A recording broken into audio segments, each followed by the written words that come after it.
Okay, we are recording. We missed the introductory slides, but that's okay. We're just doing the 478 breathing technique. And so we're going to hide our floating controls. And here we go. We'll start over again. By the way, we're going to do 4 rounds of this. Oh, okay. 1, 2, 3, 4. Okay.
Excellent. Hello, Izzy. Okay. So let me stop sharing for a second. Welcome, welcome. Can you hear me now? I can hear you now. Can you hear Uh, us? yes, sir, I can. I'm sorry. I'm on my phone today because I couldn't find a link on my laptop, so I'm on my phone, if that's okay. It will probably be a problem only because it's gonna be hard to see everything. Okay. So we'll give you some time. Is so here's what I would do. If you check your email, I set up the Zoom link so it sends you an automatic reminder. I'm not sure if that's like the day prior or an hour prior.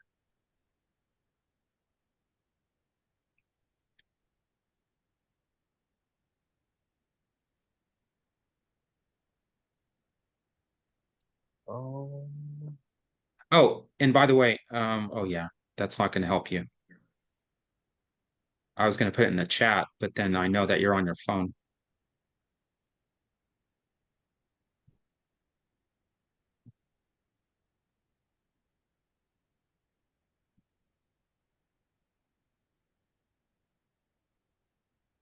Okay, so what we're going to do in the meantime, and I'll bring you back to this, Izzy. So you can just kind of ignore what I'm going to be saying for a second. okay. Um, so I'm going to introduce myself using a 6-word memoir. Izzy, do you need me to email you again? Yes, sir. Can you email me the Zoom link again, please? Of course, I'll be happy to do that. Let me Okay, see thank you. here. Yeah, no worries. It is not a problem. Okay, I have to do this, then I have to do that.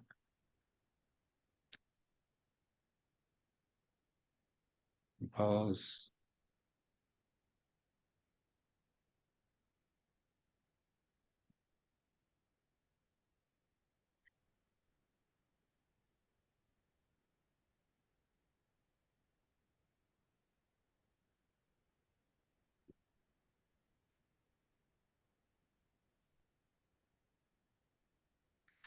Right.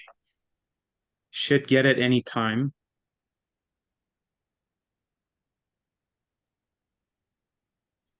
Yes, sir. I got it.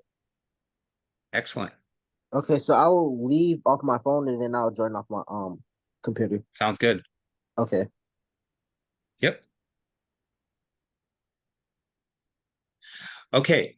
So what I'm going to be doing, and I want you to kind of think about, we're going to play a game to get to know one another.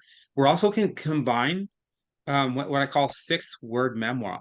A memoir is basically a personal account, um, autobiographical, if you will. And so these are going to be, yeah, here we go.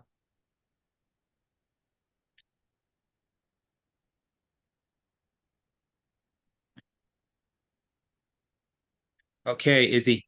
So if you want to go into Google Classroom, you're going to want to pull up the Google Doc. And Okay. if you'd like, I can drop the link in the chat if that helps. Let me just do that. That would be perfect. Thank you. Yep. Let's see. Chat. Okay. You didn't miss much. We just went through the expectations and the tutoring, and we'll go through them probably again next time. Okay. Yep, I've created a shared space for you guys. I'm not going to share my screen. I'm just going to work separately. That because I kind of like to see the students while I'm working, just to see the eyes, make sure that I'm not losing people. Um, and so let me know if you need me to share. But basically, we're you're going to be in the Google Docs, so you're going to see that each of you has your own writing space right there, and it looks like you're both there. Adi, are you the anonymous leopard? I think so. Okay, great. Okay, but let me give you my example first. I'm going to introduce myself using 6 words. Okay. I am a teacher. No, how about this? Teacher who appreciates kids. 1, 2, 3, 4, 5, 6. Okay. I played bass on an album. I played bass on an album. So you guys are going to have to guess what is the lie. 2 of these are going to be true, and 1 of them is going to be a lie. Okay.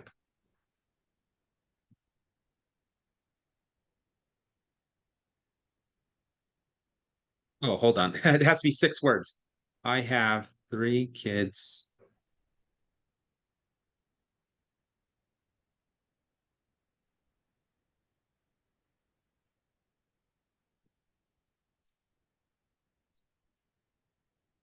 There we go.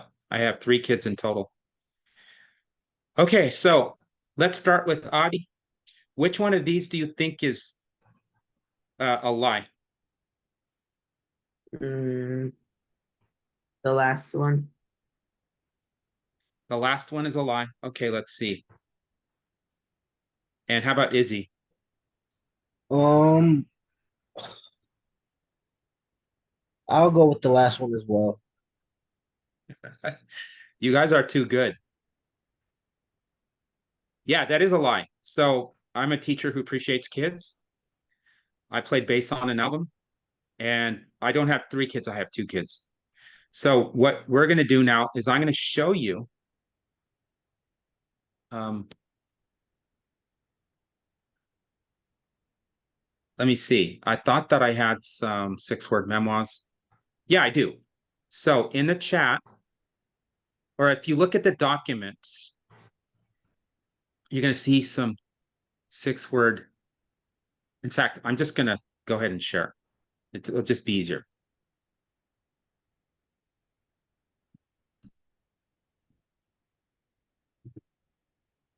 Okay. Do you guys see my Google Doc? Yes, sir. Yes, sir. Okay. All things considered, I'm doing well.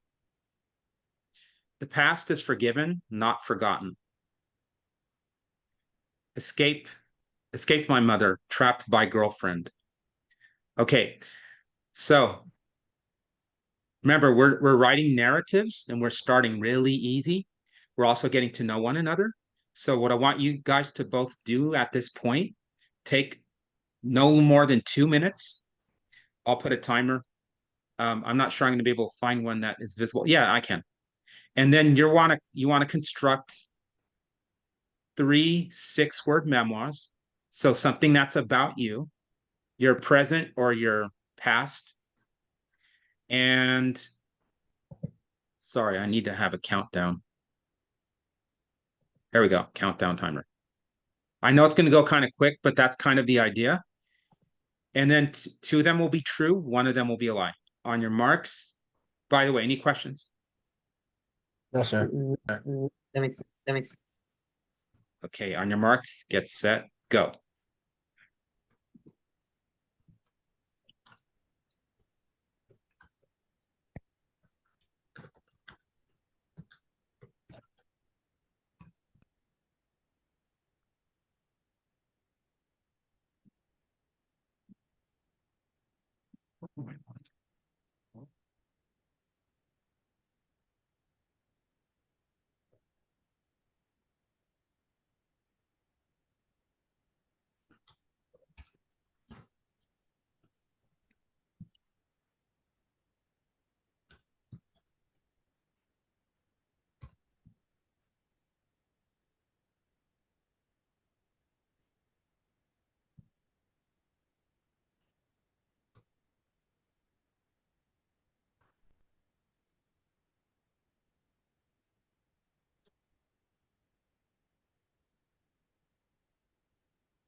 Okay, let's see. We've got 39 seconds. Oops, sorry.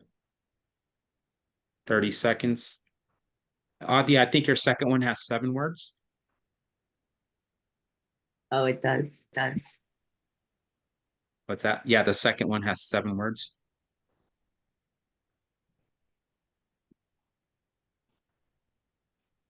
Nice, Izzy. I like how you handled that one. 10 seconds.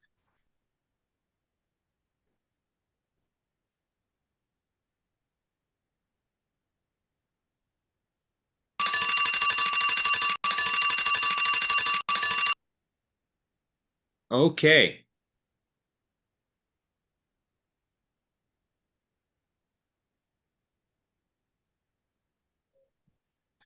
All right, I played baseball in middle school. 1, 2, 3, 4, 5, 6. I have 3 brothers, 2 sisters.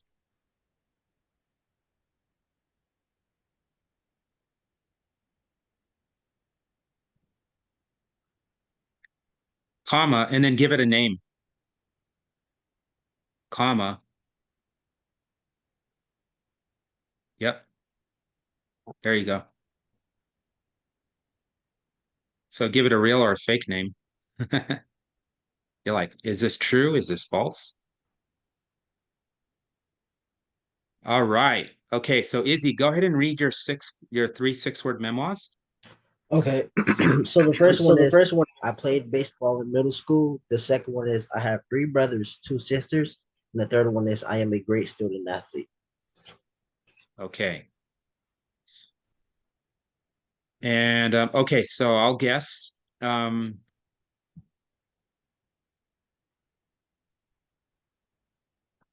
I know you told me one of these before, so I'm not quite sure if the first is true or false, but I'm guessing that it's true. Okay. What says Adi? Um, that one. Okay. So which is it? Which is the lie? The lie, yeah. The lie is I played baseball in middle school. Oh, did you ever play baseball? Nah, I never played baseball. My mom used to tell me how my grandma used to try to get me in baseball, but I was just never interested in it. So yeah. Okay. Yeah, I personally like football. Yeah, me too. Oh, okay. All right. And Adi, in case you didn't know, Izzy is a football star. Yeah. Nice. And yeah, we'll want to know how game day turned out right after the tutoring session. I'm just kind of curious how that went. So go ahead and read, Adi. I'm a vegetarian from birth. My family has a pet dog, Milo. My favorite sport is definitely soccer. I'm gonna guess the last one is a lie. I'm gonna See have what to go Izzy with. thinks.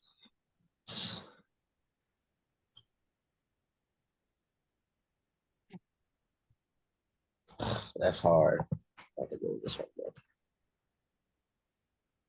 I Yeah, almost guessed that one. it was the middle Okay, so one. that's the lie right there. Yeah, he's right. All right.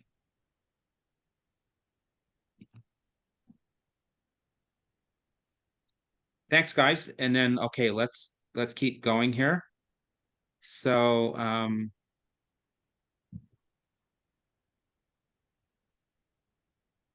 so that I will introduce myself. We did that. We also have our Google Doc there, just in case as a backup. Let me see here. Oh, write like this informal writing. So for 10 minutes, we're going to do some informal writing and we're building up to something. So Izzy, what we kind of went through in the beginning was the objective. So the second bullet point, learn the writing process, organization in a way that breaks the assigned 4-week essay task down, increases creativity, ideas, and skill writing. Learn the difference between expressive and reflective writing by rereading a mentor text and highlighting each. We're going to read a fairly, not a long piece, but it's long, it's a couple pages long. And we're going to use this as a model for what we're going to write. And then we're going to go through what the assignment is that's going to be due on, I think, September 16th, which is one day short of the last day of our 4 weeks. So I'm just going to have it due on that Monday just to kind of push you guys a little bit so that if there's any extra stuff, they'll tie up some loose ends on that Wednesday, then we can, but we can basically enjoy what you've written on that day.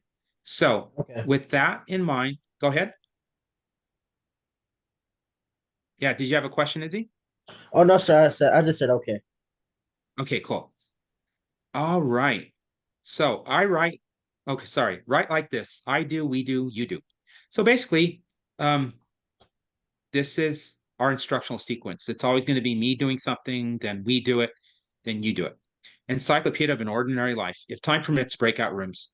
Use Google Workspace link below, which you guys already have. So let me see. Informal writing.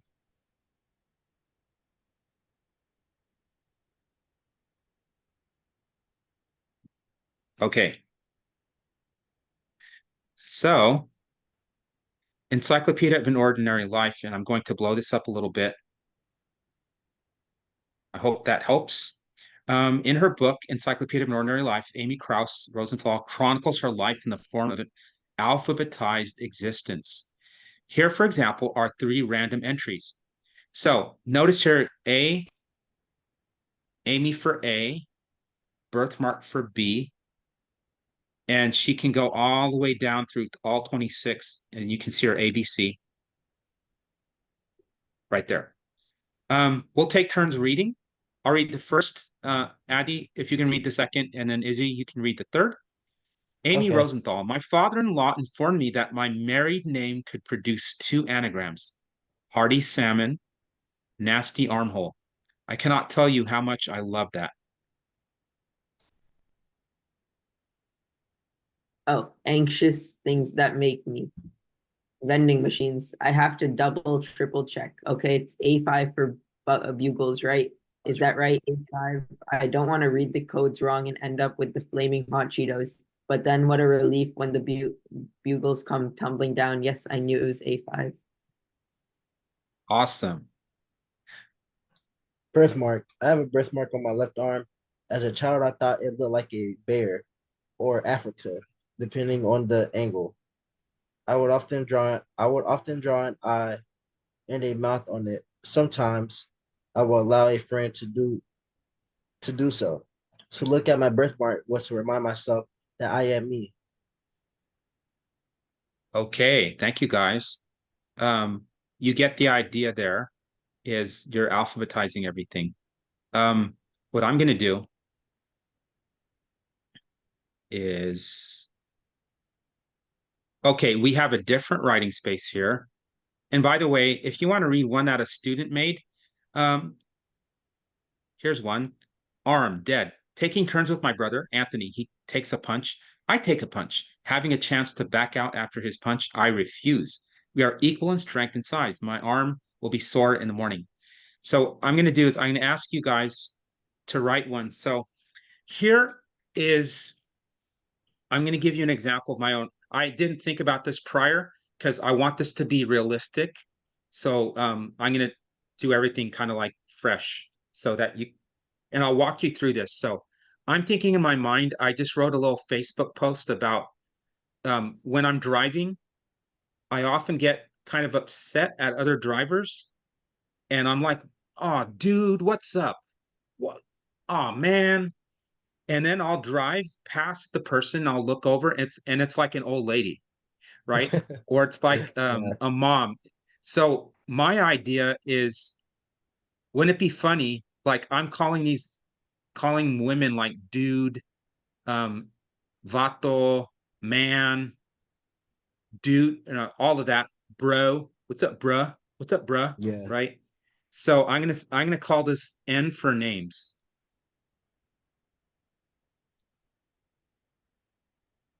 So I'm gonna say here, I'm just gonna write this present tense. I'm not really thinking that much. I'm just writing down my thoughts as they come. I am driving down the road when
Batman, I'm not sure. I can't really think of what I would call myself. Um, Mr. Loser. Okay, that's it. Um, Now, what's interesting about this is that it does tell a story. It tells you who I am through like a little story. And really, when we write, we are going to show, we're not going to tell. It's kind of boring to ourselves and to others when we can kind of explain, when we overly explain. I mean, it's not really boring, but if that's all that you do, then we kind of lose people. But when we like give them an example, like they're physically, I mean, they can imagine that they're in that story, and that really helps people to kind of relate because you're like, whoa, I kind of feel the same way at times, and it's kind of funny too. So it's your turn, and so what's the first thing that comes to your mind? Like, think of something that's worth writing about, something unusual or like a little tiny thing that sticks in your mind. It could be um, Pop Tart. For some reason, Pop Tart is something you want to talk about. I think that's great.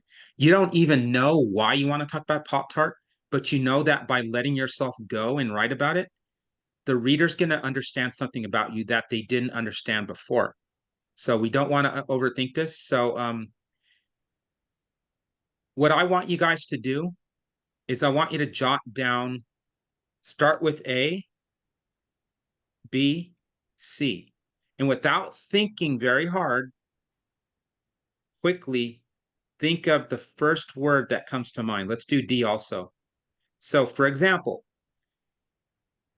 A is for anvil. This is the first word that came to my mind. It has nothing to do with me, but anvil, the next thing I think of, well, I see anvils in cartoons. Oh, I grew up watching cartoons and I thought that the violence was funny, but these days everybody thinks violence on cartoons is like, oh, we can't do that.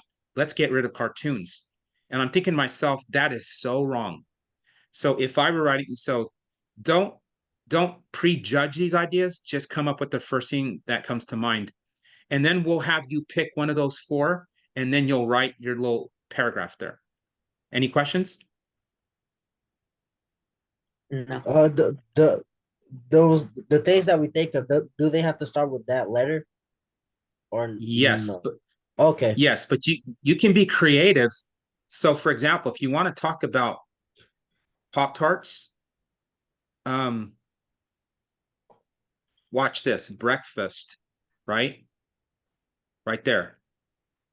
Pop Tarts.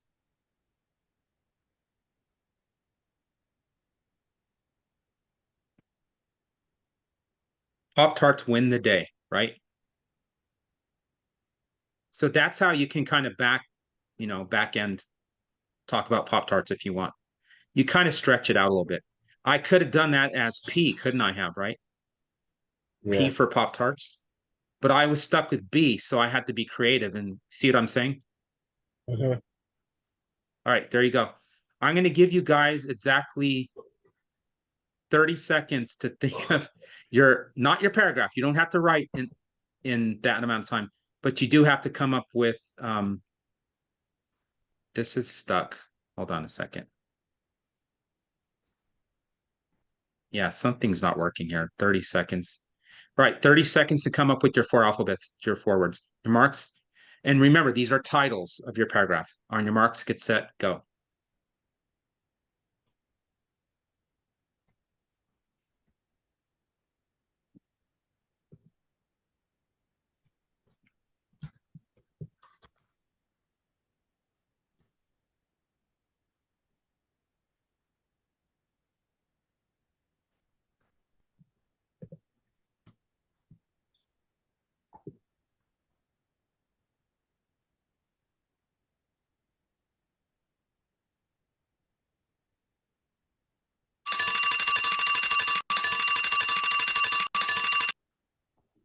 Adi, go ahead and take 30 more seconds. That's fine.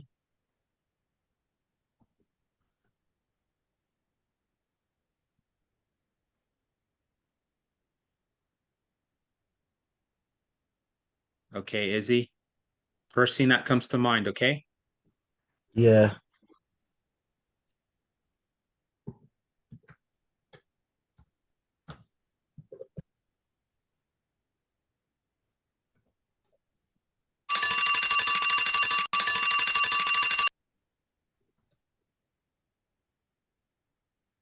Oh, that's why I have to it always resets it to the original time that I set.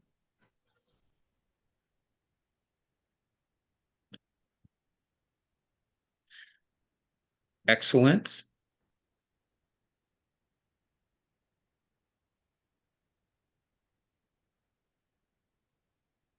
Okay. I like it. Okay. Now, if that felt a little uncomfortable and stretching you, that is my goal because we got to stretch ourselves a little bit, right?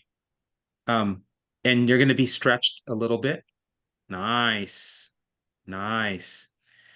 When we do the writing. So, all right, let's stop right there. And 5 seconds to pick the one you're going to write about. So you get to pick one of these four and just make it bold, if you will. Ooh, that should be fun. Excellent. Okay, guess what? You guys are going to get 3 minutes here. Any questions on how you do this? Like, what is the key to letting yourself go, be creative? It's kind of a stream of consciousness. And here's the deal. Here's the trick. You keep typing no matter what. Watch what I do here. Izzy, I'm going to use yours as an example, Okay. and then I'll erase it. Let's say the timer has started and I can't think.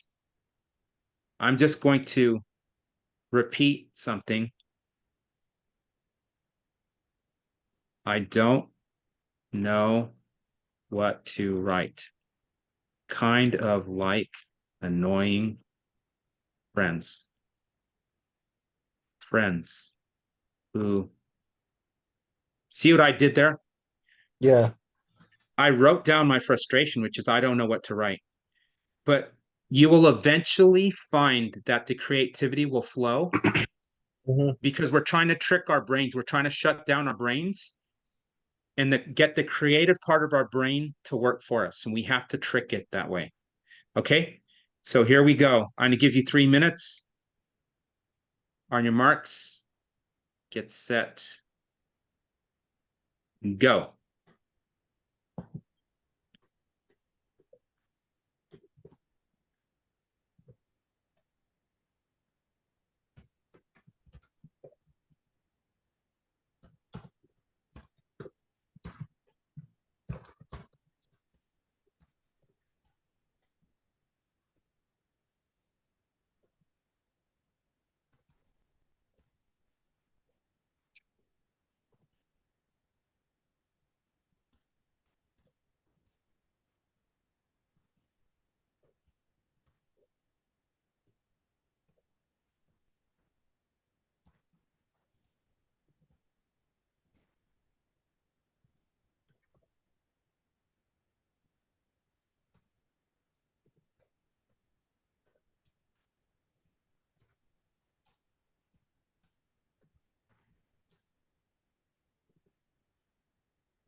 All right, 30 seconds.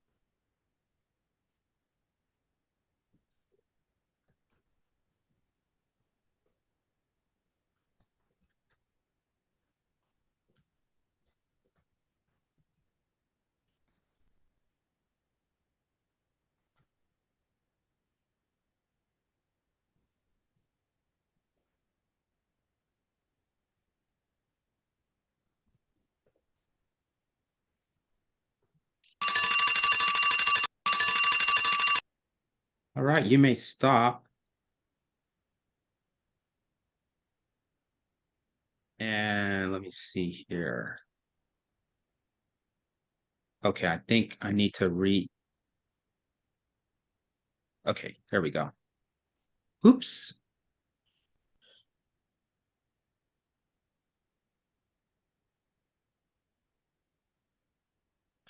Okay.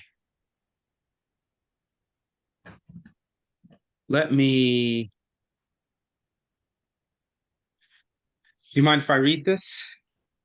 Yes, sir. It's fine. Annoying friends. It's like eating a meal you like, but eventually, after about 3 to 4 days, you get tired of it, sort of like spaghetti. Annoying friends are good to have at times because you can get them to annoy other people. There do come risks with annoying friends. They don't know when to stop talking. They can talk your head off for days and days if they could. They're like a car that doesn't turn off until it runs out of fuel. I used to be an annoying kid when I was younger, but not anymore. I pretty much grew from that. Nice. And then Adi, I'll read yours. This is binge Netflix show. I like that choice. Watching a Netflix show is way more time consuming than watching a movie. When you begin a series, there's a necessity to continue watching the episodes as fast as possible, especially when you are left on a cliffhanger. Sometimes when this happens, I begin to watch the next episode just to calm my curiosity and then end up watching the whole episode. It is really frustrating because afterwards you check the progress and realize that you just watched 5 episodes, but then you check the time, 3 hours, shocking. Lovely. Very much, very specific. Good job on both of those. What we're going to do now is we're going to move into a, let's see, slideshow from the current slide. There we go. We're going to look at a mentor text and we will discuss what the writer's mistake is. What details does she recall leading up to the mistake? So this is the idea of a mistake that should last a lifetime or a favorite mistake. And that's pretty much going to be what we're going to be writing about over the next 4 weeks. I don't know if we'll have time to read the second time and to highlight the text, but let's go ahead and, sorry about that. Let's read this mentor text.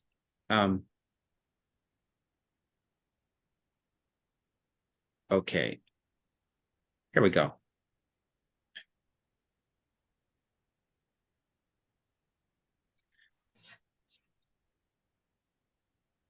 A Mistake That Should Last a Lifetime by Jasan Collins. Removable tattoo ink makes it easy to erase romantic failings and youthful indiscretions. Why would I want to do that? Let me make this even bigger. Okay.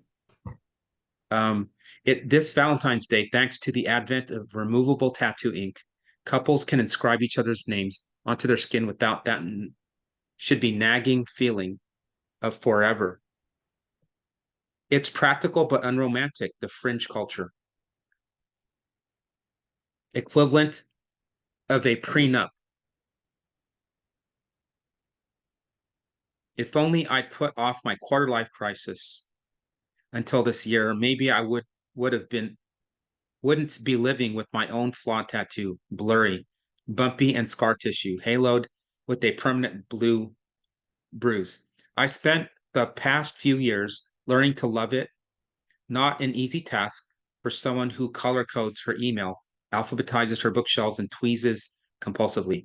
But as I read about removable tattoo ink recently, flipping through Time's best inventions of 2007, I realize I'm not sorry my ink is permanent. I may have a messed up tattoo, but I have no regrets. Okay. It was a cold April afternoon when I walked into a random Lower East Side tattoo shop and rolled up my sleeve. I showed the artist where I'd inscribed in felt tip pen on the inside of my left wrist the phrase, "Break to keep fixing," a lyric by the seminal 90s punk band Jawbreaker. The artist swabbed the marker from my skin and had me rewrite the phrase with an aqua Sharpie. But then I'd written it dozens of times, tried to get it just right. This time, the one that mattered. I scrawled it nervously and told him I was ready. He sat me in a dingy basement, pulled out tools I could only hope had been properly sterilized, and popped a metal CD at full volume. It was over before the song was. Now, what's happening here is this is expressive writing. She's expressing herself. And by the way, I need to somewhere along the line, I forgot to define what expressive writing is. I'll come back to that. but let's just say that you are sharing something that personal that happened through various details, telling a story, basically expressing yourself. Okay, back in my Brooklyn. So the other part of this, and Izzy, you'll kind of, this will feel familiar. We need to also reflect, what does this mean? Mhm. She's going to tell the story, and we're going to kind of discuss that, because that's what we want to do in our expressive reflective writing, and to recognize those differences. Back in my Brooklyn kitchen, I removed the bandage and rinsed my wrist with antibacterial soap. I realized then that my words, I don't know why this is like kind of cut and paste this, true to my handwriting, began in neatly printed letters and morphed by the end into script. Spooked that I hadn't noticed this until it was too late. I read that 4-word phrase for a solid hour, waiting for a spelling error to materialize. None did, and I bravely reassured myself that this quirk just made it more me. But the permanence of the act I'd committed was sinking in. This time, it couldn't simply be wiped away and written again. Of course, fear of regret was the reason I'd waited until I was 25 to get my first tattoo. Fear of regret, in fact, arguably the biggest modern risk of the popular practice, and a technology that erases it from the equation is likely to be a profitable one. So, they can erase tattoos now, is what she's saying, but back then they could not.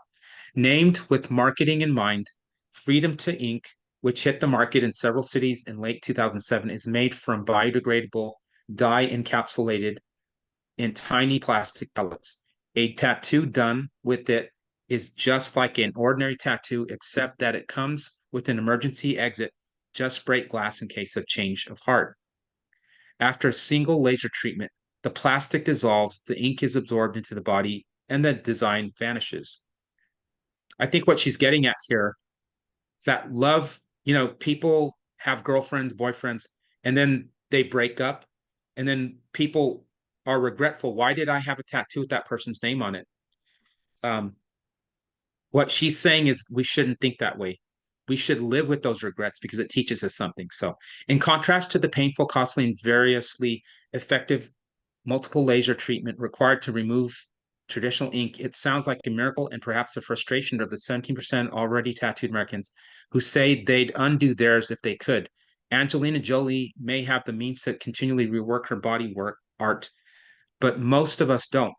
We'll be living out our years with the histories of our youthful indiscretions and failed romances written on our skin. My own indiscretion, or mistake, if you will, wasn't impulsive. I'd stewed over the idea for years. I'm a textbook Virgo, over analytical to the point of being indecisive, and indecisive to the point of becoming impatient. I'd shaved my head with just a month to go before my high school valedictory speech in my tiny New England town because it was on my list of things to do as a teenager. So too was my first real office job, in the sense that I was being absorbed into the anonymous Manhattan professional class. I felt like my dissipating youth would be wasted if I never got around to getting a tattoo. Or maybe I thought that a little act of adolescent rebellion would buy me a few more years before I had to really grow up. See how much more of this we have. Um,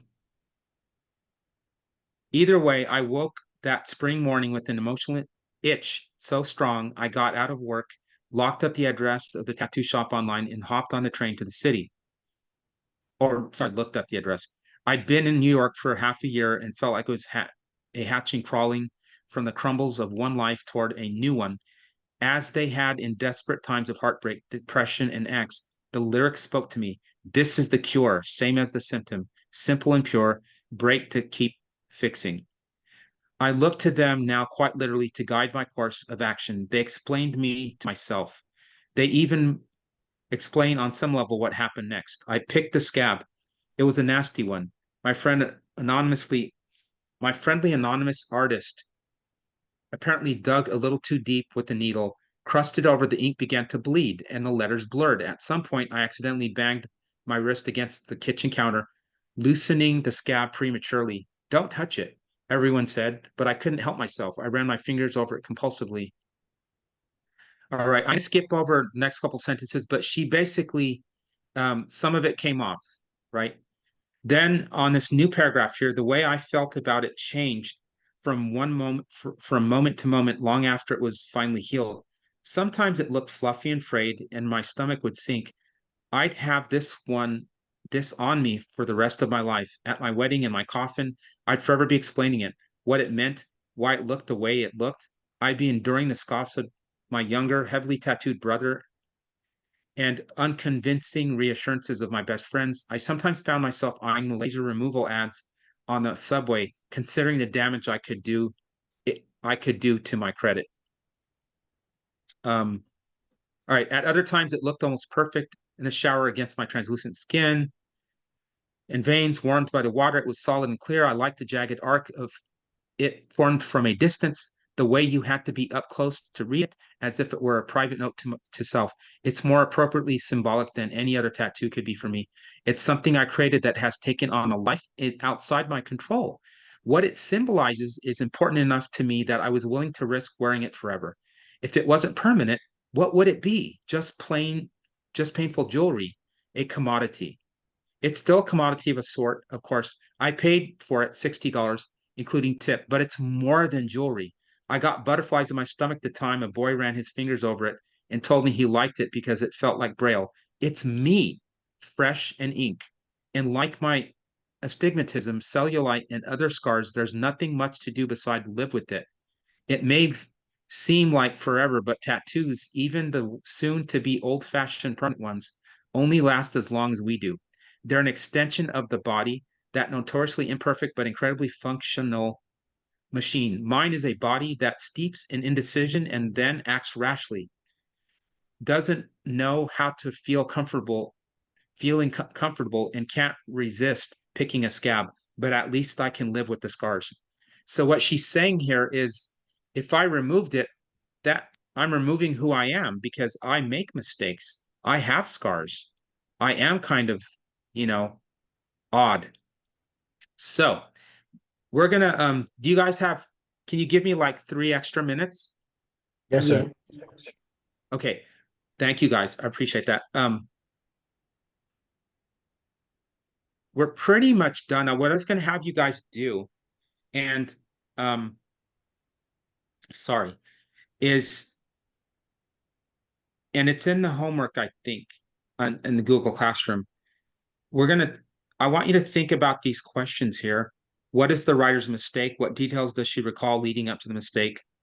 Looking back at the event, what are the writer's thoughts today? What lasting impressions does the writer take from the experience? We'll come back to that next time. But in the meantime, if you could, if you want to jump ahead, well, let's look at the homework actually, because I think that is separate. Yeah. Um, I would say the homework that I have on this page here, probably you can skip that because what I'd rather have you guys do is if you can reread that and answer these questions, and let's look for it in the slides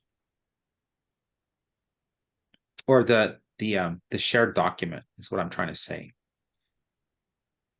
And I just want to be sure I have the directions there. Okay. I'm going to go to Google Classroom here and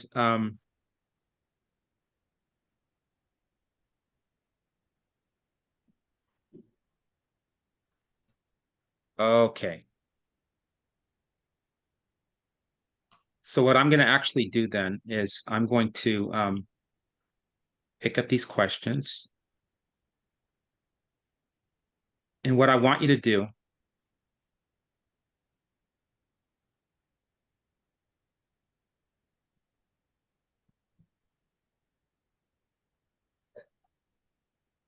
uh,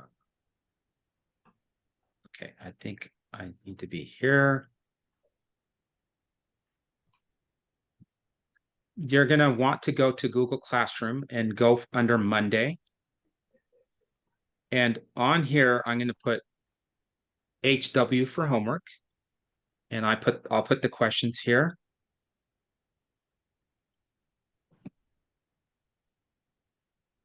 And I'm going to copy this title here just so that you're clear.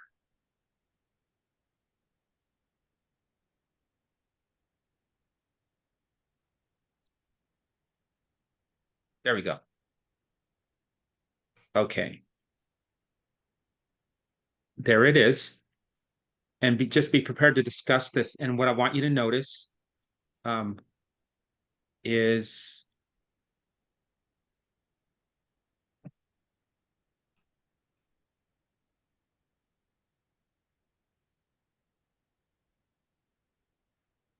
okay, this is not working. That's fine. I wanted to okay, what I'm going to do also, by the time you actually access the homework, I'm going to define for you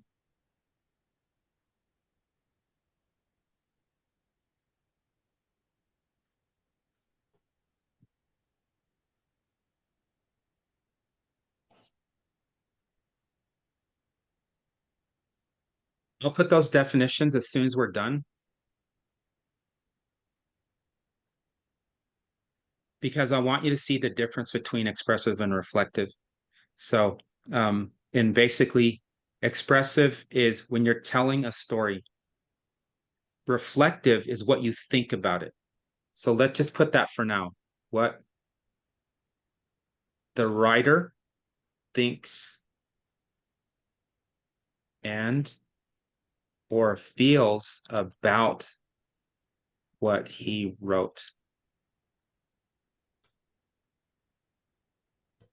about the experience he shared.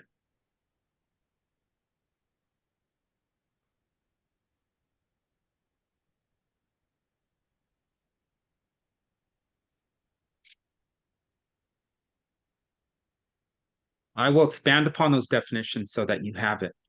Now, we're gonna take a quick peek, and this is the last thing we're gonna do today at the writing assignment. You're gonna find it also in Google Classroom. And we don't really need to look at it yet, but I want you to know that it's there. So we're gonna view material.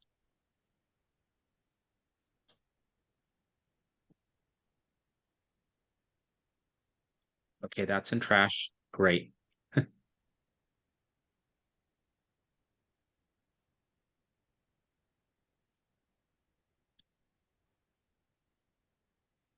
Oh, by the way, you guys have,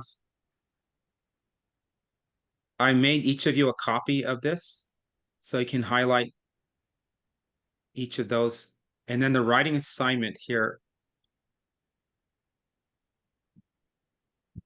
I'm going to find it for us. Sorry about that. First session always has a little bit, a few glitches here.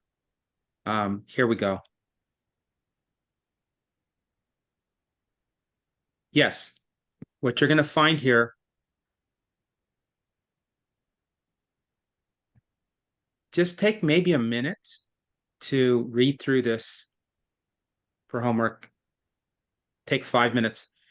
Choose one of the 4 writing prompts and then discuss with your teacher during the session or office hour to make sure the assignment works well for you. Assignment choice is based on my favorite mistake. So there are going to be 4 choices here. They're more or less the same. So they're not going to be very much different, but they'll give you different ways of thinking about the assignment. And then this will give you the due date. This will give you the objective, and this will give you the weekly breakdown if you want to know what that is, like what part of the writing process will be on. And then here are some instructions for success. Don't expect to read through this and remember everything in one sitting. We're going to keep coming back to this in each session. This will talk about the format. This will talk about how to submit. This will talk about how long it is. And this will tell you where to find the rubric.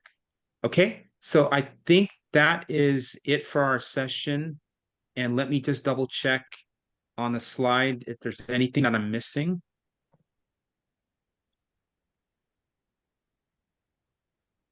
We're going to skip we're going to talk about the karate belt incentive system. So if you are doing homework, there are going to be some rewards or recognition. And we're going to do this as a karate belt system. Like white belt will be easy, orange belt will be a little more difficult, blue belt and on all the way through black belt. We're going to skip the exit ticket.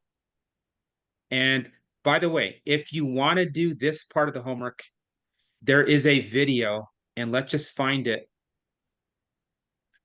And it's all going to be in Google Classroom to help you decide on which of those choices for your essay that's going to be due in 4 weeks. And let me see here. Classroom.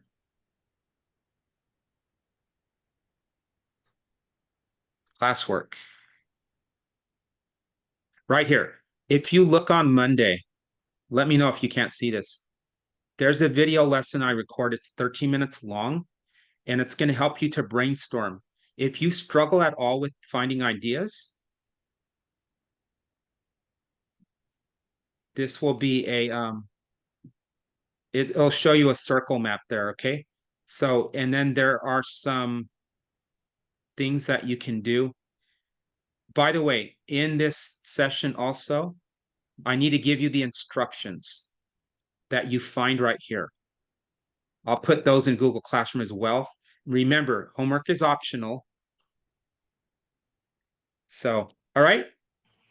Any guys have any takeaways? You want to share one thing that stuck with you today or one thing that was useful? One thing that was useful for me today is being able to just think of something and just write fluently about it for a long period of time. That was very helpful today. Was it nice to finish it also? Yes, sir. I know, because what you and I have been working on has been taking very many Yeah. weeks, but you're going to love the results. Adi, thank you for sharing, by the way. I like that we had like to think on the spot. So it was able to like test me a little bit. See how I'm doing. Yeah, Like when we had those 30-second timer things. yeah. And like Was that helpful to you to have that those creative confines of time? yeah. Yeah. I'm like you, Adi. I like to think through things and consider them. But oftentimes we can't find our best creativity unless we're forced. And that it does something to the brain where the part that wants to control everything is not allowing us to be creative. But the other part of the brain that it kicks in when we have lack of time. Mhm. It's like Yeah. your indecisiveness is like reduced. Exactly. All right, great. Thank you guys for your extra time there. And I will see you on Wednesday. And be safe and have fun. Oh, Izzy, if you want to share, if you have time, if you